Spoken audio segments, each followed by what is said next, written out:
What's up? Welcome back. I'm John Stark from MacTheMovieGuy.com, your favorite blind film critic, and today we're going to talk about Only Murders in the Building, Season 7. No, Season 4, Episode 7. And this is the one where I have to concede. I think I might have been wrong. Although, I don't know that we're being told what's right. So, this is Valley of the Dolls. It's the episode where, in previously on uh, Only Murders in the Building, Charles, Mabel, and Oliver all got those text messages. They found out that their houses were being watched by somebody, and they don't know who. But it wasn't the brothers sisters. So they are headed for the hills, and the one place that they can go is to Charles's house and Charles's sister's house. So they go hide out there. And Charles makes the mistake of telling Howard, which immediately I was like, of course we can tell Howard, because it was like Howard's the now I just question life. Now that I'm like off the Howard train, I'm like, well, I question everything, because if it's not Howard, then where is everyone else in the building? Like, there's a movie that's being shot in the building. There's like a photo shoot. You would think like other characters that have been seen in like the previous seasons who quote live in the building would show up, or that they would make space for them or time for them. It's so weird to think of the fact that only like Howard is like the one person who has survived into the fourth season as a character. Like, where is everyone else? That's why I was like, it has to be Howard. But they call Howard and give him the information, and of course he tells everybody else. Like, everyone else just shows up at Charles' sister's house, and Charles' sister is played by Melissa McCarthy. The whole show is being narrated also, by the way, by her husband, who really is basically absent for like most of the episode and plays like a cop who doesn't really even come into play until like the very end, which is weird. But um, so Melissa McCarthy shows up as Charles's sister, and she has these dolls instead of her kids, and she's very eccentric. She likes Oliver. Really takes a liking to Oliver right away, and all these people keep coming in. So first, Molly Shannon finds her way there, so that she can give her big dramatic speech, and then all the actors show up.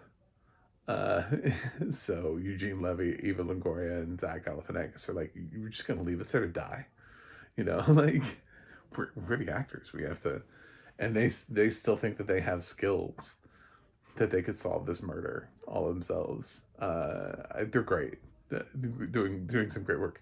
I loved Eugene's accent, like all of a sudden, where he's like, things that we we really only use our talent like 3% of the time. The rest of the time we spend our time developing these other skills we think might be useful at some point.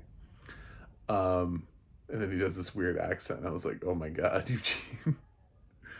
uh, so yeah, and Oliver had sent this text message uh, to Meryl Streep, who breaking it off, thinking that was that he got in response when he said marriage, was was it, and he's like, well, I'll just go ahead and cut the cord, and then they head off. But luckily, Meryl Streep is like, what? So she shows up in this episode. So Meryl Streep's back in this episode. That's nice. Turns out she says, she didn't get the message that she was in, I don't know, she was in makeup or something like that. So her double took the phone for her. I was like, what kind of makeup does she have? She's on Grey's Anatomy.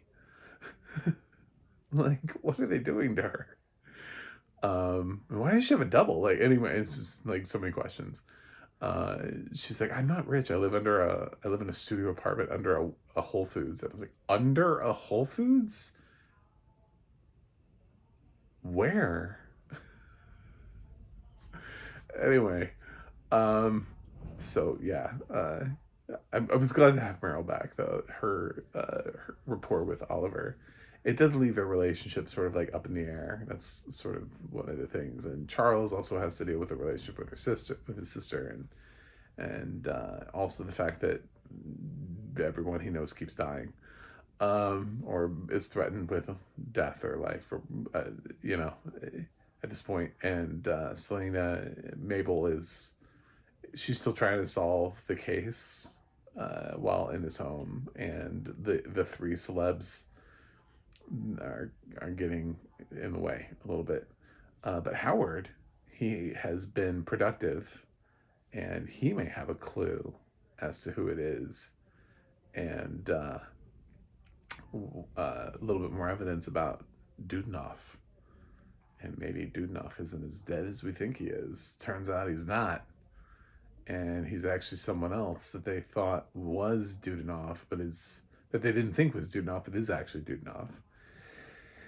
And uh so looks like the Westies are in on something.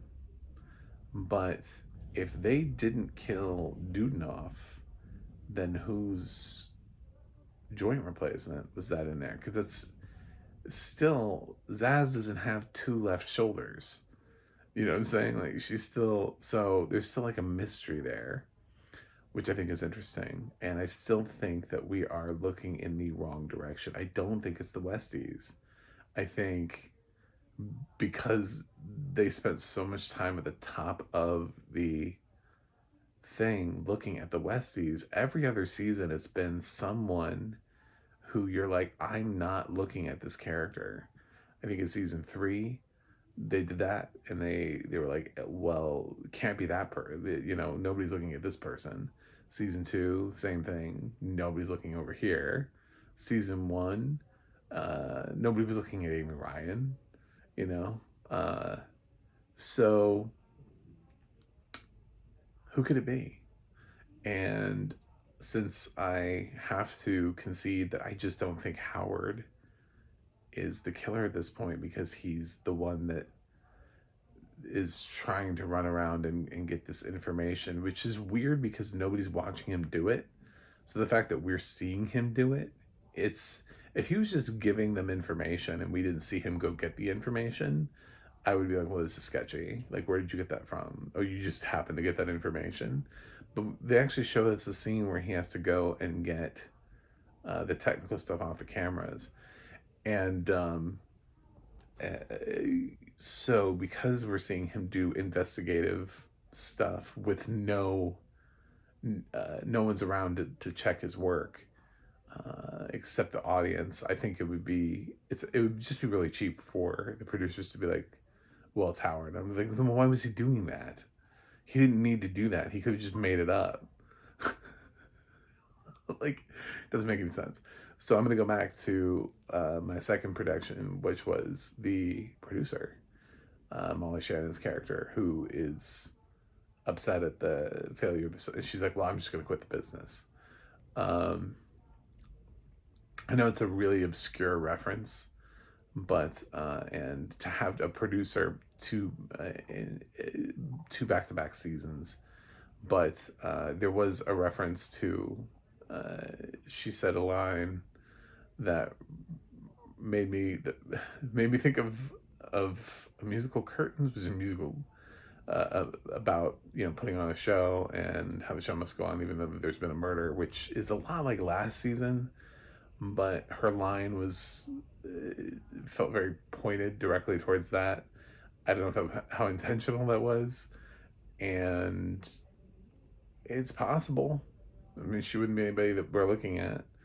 My number 2 choice is what my number 3 choice was last time, which is the writer. Um, so I think it's possible that the writer is also not who he says he is. But uh, on the number 4 case, I'm number 3. Now that I know that who the dude Nav is, and he's also not dead. Um, I think it's possible that there was some weird cover up thing, but it was actually Dudinov, and then the others just were doing what Dudinov told them to do as their students, as students of Dudinov. So I think that's probably possible. So it's a late stage entry. It's a Hail Mary, but I actually don't think the Westies did it. I don't think the Westies actually killed Zaz. They might have been involved in something that Dunov was telling them to do to cover up, but at the end of the day, I think it's probably more likely Dunov than it is the Westies. I think the Westies would just be, it would be like a misunderstanding. It would be like, oh, so that's what you guys did. That put you involved. But we'll find out. Anyway, so I'm enjoying the season. Melissa McCarthy was a nice little guest entry, and the fighting between her and Meryl Streep was great. I love that. So I'm here for it, and I hope you are too. So thanks for watching. Thanks for subscribing. I'm giving Only Murders in the Building Season 4, Episode 7.